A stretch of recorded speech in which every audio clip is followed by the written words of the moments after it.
Welcome to the Outdoor Biz Podcast, your home for inspiring conversations with outdoor insiders. Each week, author, speaker, adventurer, and outdoor industry veteran Rick Saez talks in depth with iconic brand founders, sales and marketing pros, product designers, and industry rising stars. Listen in when Rick's guests offer actionable advice to land your ideal industry gig and grow your outdoor career. Catch us again when the conversation shifts to the hottest outdoor products, destinations, and the latest industry insights. And now, here's Rick. Welcome to episode 306 of the Outdoor Biz Podcast. Krimson Klover founder Rhonda Swenson is on the other side of the mic today, telling us how her grandmother taught her to knit at age 9, starting her lifelong love affair with sweaters. Welcome to the show, Rhonda. Thank you. I'm happy to be here. Yeah, good to be chatting with you this morning. I hear you just got back from Spain. That must have been very exciting. Oh my gosh, it was so incredible. I highly recommend a cycling trip or a hiking trip for anyone. Yeah, that sounds fun. It was pretty spectacular. It was amazing. But what was really amazing was the riding. The cycling was just absolutely incredible, and it is beautiful there. Yeah, it's a cool place. Where were you? Were you in the mountains, or where were you? We were in Mallorca. We based on two sides of the island, riding all the big iconic peaks all over the mountain. Yeah. And how were you introduced to the outdoors? I've always been in the outdoors. It was a big part of my family life growing up. We were always out hiking, biking, catching frogs, hiking up hills to find hawks. It was just part of my life. Mm-hmm. And then I was lucky enough when I was 11 to be invited on a ski trip. And from there, I was just hooked. Afterwards, I went on every ski trip that was ever offered through schools, churches, friends. I was completely hooked. Cool. So hooked that I went to school in Boulder at the University of Colorado. And then on the weekends, I started teaching skiing. And as soon as I graduated, I moved to Vail. I was just hooked. So you're an outdoor person from the get-go. Yes. And I love the outdoors. I do too. We all do. That's where we're on the show and listen to the show, I think. And you say your love affair with sweaters started when your grandmother taught you to knit at age 9. Do you remember what the first thing you made was? What'd you make first? And my first thing was a pot holder, because that's what my grandmother taught me how to make. Cool. And I bet everybody who knows how to knit made a pot holder first. That makes sense. My favorite thing to knit was a sweater. And most of my life, I used to knit sweaters for my boyfriends. There's something pretty amazing about making something for someone that you love. And I always said it was proof that sweaters are love. There you go. That's right. Yeah. How old were you when you made your first? I made my first sweater. I think I was probably 17, my senior in high school. And I made a sweater for my boyfriend all through high school. Yeah. I never made a sweater for myself. Really? Only for other people. Interesting. Even to this day, you haven't? To this day, I've made scarves, but I've never made my own sweater. Interesting. Yeah. But I've made a lot of sweaters as baby gifts and I'll bet. All the above. That's a good skill to have, because you're right. You can do all kinds of gifts for people, and it means a lot more when it's handmade coming from someone close to you. Yeah, and it's segued into what I do now. So, yeah, right. I don't know. It's great. Yeah. And your bio says you're a former CU Buffalo, Texas cowgirl, pro road cyclist, ski instructor, and flight attendant. Now, I'm familiar with most of those, but Texas cowgirl. Tell us a little bit about what that involves. Rodeo stuff? Yes. I was raised in a big Texas ranching family. Yeah, my life was filled with horses, cows, cattle drives, rodeos, you name it. I was a barrel racer. Wow. It was an incredible way to grow up. Yeah, how fun is that? So you guys must have had tons of fun just roaming around. How big was the ranch? It was big. So, yeah, that's cool. So you could get lost on it? A million acres or something like that. But again, this is Texas. You need probably 6 times as much land in Texas to run the same amount of cattle that you might in Virginia. It's all, you have to put it into perspective. But it was a really great way to grow up. Oh, man, I'll bet you guys could just go out there and get lost. I'll bet. That was super fun. It was great. And we had rivers going through the middle of it. Oh, wow. I spent my life swimming my horses. No, I fished a little, but my big thing was swimming with my horse. Oh. Every day we were in the rivers with our horse. Wow. So that's cool. It was great. Camping. We did trail rides. Yeah. We did hay rides. We did brandings. We did lots of roundups, the cattle roundups. Yeah. That's pretty cool. Yeah. We see that here in Bishop. We have a few, obviously not that large here in the Eastern Sierra, but there's some pretty big ranches, and every once in a while you see the guys out there rounding up all the cattle. I think they move them to high ground or low ground depending on the weather, but it's interesting. Yeah. Pretty cool. It's it's an amazing industry. Yeah, hard work, I'll bet. A little bit of a dying industry, I think. It's I think getting you're right. tougher and tougher to be in that business. Yeah, I think you're right. Yeah, there's a few of them hanging on around here and throughout the West, yeah. So your entire career has been in the outdoor biz. What was your first outdoor job or outdoor role? I guess my first job out of college was at Christie Sports. And I was so lucky there because everybody in the industry comes in clinics and teaches you all about their products. So I met so many people who were making a living in this industry that I just decided then and there that this was the industry I wanted to be in. And then I became a sales rep for a woman who has a small sweater company in our same industry, which ended up leading me down the path of owning her sweater company. Oh, wow. So when I was a sales rep, I was also a flight attendant.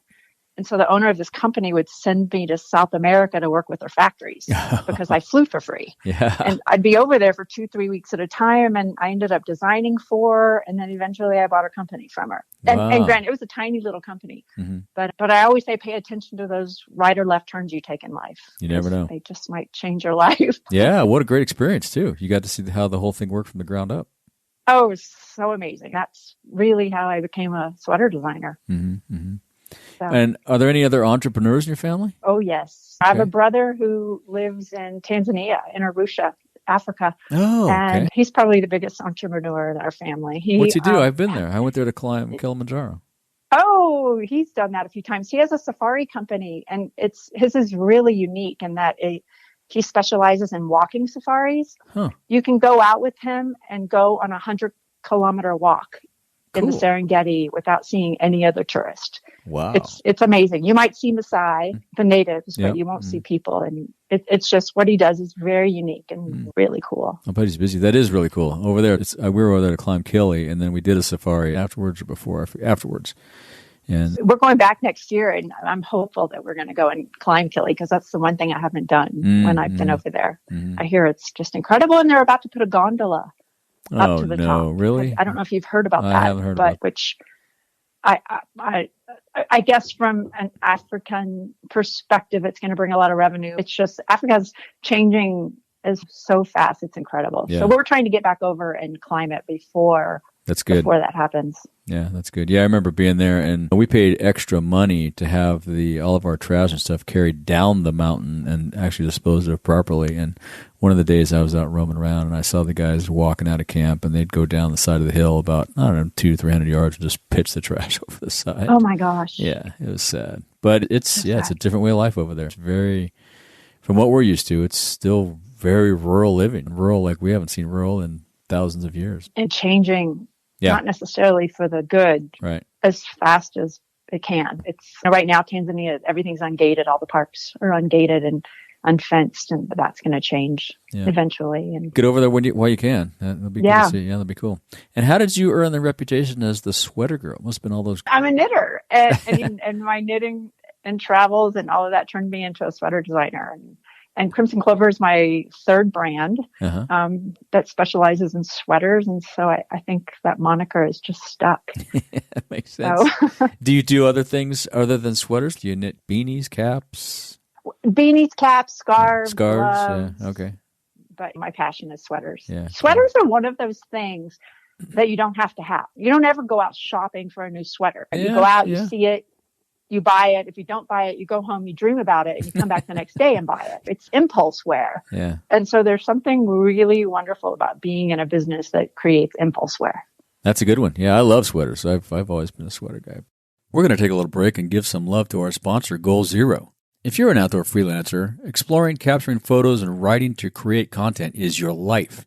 And the day always lasts longer than the battery. I rely on Goal Zero portable power banks and power stations to keep my gear charged and ready to go. From my iPhone and portable recorders to my MacBook, I'm always ready for the next photo or pithy guest comment in a podcast interview. Visit ricksays.com/goalzero to see their options and find a tool that fits your needs today. That's ricksays.com/goalzero. Now back to the show.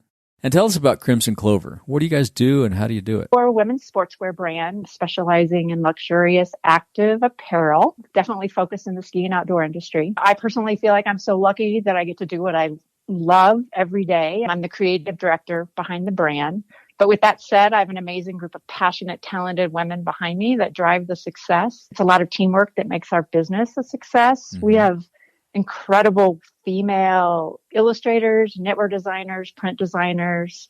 There's a lot of talent here at KK. Yeah, your website's beautiful. And it was on your Instagram page, too. You guys do some great work. Yeah, we have a graphic designer on staff, and I think she really outdid herself this year. The website looks so good. Yeah, it does. Yeah, good job. Have you guys considered making sweaters for... No, I used to design for men at my last brand, Neve, and I still do a few custom pieces in our logo program. But the truth is I'm better at women's design, I think. I think having a business that's narrowly focused like that is the way to go, too. I talk to people about that all the time. It's... If you just focus on what you do best, you'll be... And we're still really trying to grow. And so staying focused, I think, is the right thing for us to do. Yeah, I agree. Yeah, good for you. Very cool. And what's your current go-to-market process look like? You mentioned reps. Do you also go to shows? We go to 4 shows, typically, when COVID's not around. Right. We do Grassroots. We do the Outdoor Retailer Show. We do some of the buying group shows. We go to ISPO in Munich. We have a big sales force. We have a sales team here in the U.S. and Canada, plus 3 European distributors. Wow. So, yeah, we're really growing. Good for you. Pretty exciting. Yeah, I'll bet. Yeah. Do you have enough space up there to do all the things you do? Yeah, we're growing into our office. We're a little tight, but we love where we are. We're in downtown Boulder, and we just love it. And perfect. So, yeah, we're gonna stay put as long as we can before we get forced into a bigger space. But yeah, cool. But our factories can for sure handle us. And where are the factories? We work with factories, Vietnam, China, Indonesia, Portugal, Italy, and Bulgaria, all over. One little tidbit, we have quite a few factories that are women owned. Cool. So I always love mentioning that because I think that's pretty amazing. All of our Chinese factories are women owned. Oh, that's cool. Awesome. Yeah, and really dynamic. Yeah. Powerhouse women. It's amazing. Very cool. And you've been to all those places? I do. I have. I go frequently. I haven't been since COVID, but as soon as they open China back up, I'll definitely be going over there. I won't work with a factory until I've visited. Yeah. We really like to make sure that it's a really good working environment. Vietnam's fun. I used to go to Vietnam a lot for various brands. I love Vietnam. Yeah, I do too. The food and everything. All those places you mentioned. Portugal's got to be amazing. Portugal's that it's a new factory. We've been with them for 2 years now, and oh my gosh, that's my favorite place to visit. The food, that's very good. Yeah, very cool. I've thought about retiring in Portugal. You wouldn't be a bad place. That's what I've heard. It is. Yeah, it's a really easy place to live, and it's beautiful. Anyway. Yeah, cool. And I love your mission. What kinds of activities are you guys doing to help make the planet a better place? We all need to do more. We're all super passionate about this topic, and as I think most people in the outdoor industry, but we really try hard to take a responsible approach to what we do. We've been talking about slow fashion longer than it's even been a trend, creating products that stand the test of time. It takes us 2 years to bring a product to market. Wow. So we want it to stay in your closet for years, not be a one and done product. So we use the best fibers, the best materials, everything we can. We try really hard to use fibers that are durable, biodegradable, recycled, have a low impact on the environment. We're not perfect yet, but we sure are striving to be perfect. Well, continuous improvement is the way to do it. You just keep getting a little better because nothing's perfect. Nothing's perfect. And somebody made a comment to me recently, if you wait till things are perfect, you're never going to get where you're trying to go. That's it. You just keep plugging away. Yeah. The big one for us is how do we get around the poly bags that you need to bring your products from the factory into the U.S.? And it's a tough one, but we're all working hard to figure it out. That's a requirement? Yes. Oh, I didn't realize that. Interesting. I don't know if it's an absolute requirement, but it comes over on a boat. It could get wet. It could get bugs. It could get like all these things. Oh, yeah. And then Patagonia did a really interesting article a few years ago about when things didn't come in a poly bag, if you touched them with dirty hands or it fell on a warehouse floor, the waste in products that you couldn't ship into the stores actually far outweighed the benefit of reducing the poly bags. It's a big conversation. And there's a lot of obstacles that get in the way of eliminating it, but we're making a lot of headway. Good. Yeah, I bet that's a tough one. Yeah, interesting. I never thought of that before, but we need to get rid of all this plastic. It's crazy, It's the so amount bad. of plastic Yeah, it's so bad. that is in our industry. Yeah. And you must get outside a lot. What outdoor activities do you participate in? I'm a big skier. Okay. I'm a big downhill and a backcountry skier. I spend as much time out there as I can. I'm a big cyclist. Like I said, I just got back from Mallorca. That was pretty amazing. Yeah, I just anything and everything outdoors. Do you get on your bike like every day, every few times a week? Yeah. Oh, good for I'm you. a big cyclist. I try to ride every day. Well, in the winter, I don't ride much, but I have a Peloton. So Oh, there you go. if I can't get out and ski, then I'm probably trying to ride my Peloton. Yeah, very cool. A lot of exercise. You got to do that to keep your head clear. At least I do anyway. Do you have any suggestions and or advice for folks wanting to get into the outdoor biz? Oh, lost you again. There you are. Okay. I'll start that one again. Do you have any suggestions or advice for folks wanting to get into the outdoor biz? I do. Such a great industry. One, there's a great group on Facebook called Basecamp. So if you're looking, to get into the industry and find out what jobs are out there, it seems like a large number of the brands in our industry are involved with Basecamp, listing all their job openings. Yeah. And then a piece of advice, we've just recently hired a few people. I would just say when you apply for jobs, send a note about yourself. It'll set you apart. A resume doesn't give a glimpse of your personality. Sell yourself in a cover letter. I'm just so surprised at how few people send cover letters with their resumes. Interesting. And it just goes such a long way. Yeah. It puts you to the top of the list because somebody can see you as a person versus... It personalizes you. Yeah, right. Yeah. So that would be my biggest That's good. Those are good piece tips. of advice. Yeah. And you guys are growing a lot, hiring quite a few? We're trying to hire a couple of people right now, and we've just hired a few people. So, yeah, It's pretty exciting. That is. Good for you. That's awesome. And what's your favorite piece of outdoor gear under $100? Well, I think everything I do is with my dog, River, who happens to get really hot during the summer. So my favorite recent purchase is the Ruffwear cooling jacket. It's amazing. Okay. It lets River go the distance without getting too hot. Wow. And it really works. How does it He's work? an Australian Shepherd, and he has a lot of fur. Yeah. And, anyway, so that's my favorite. How does it work?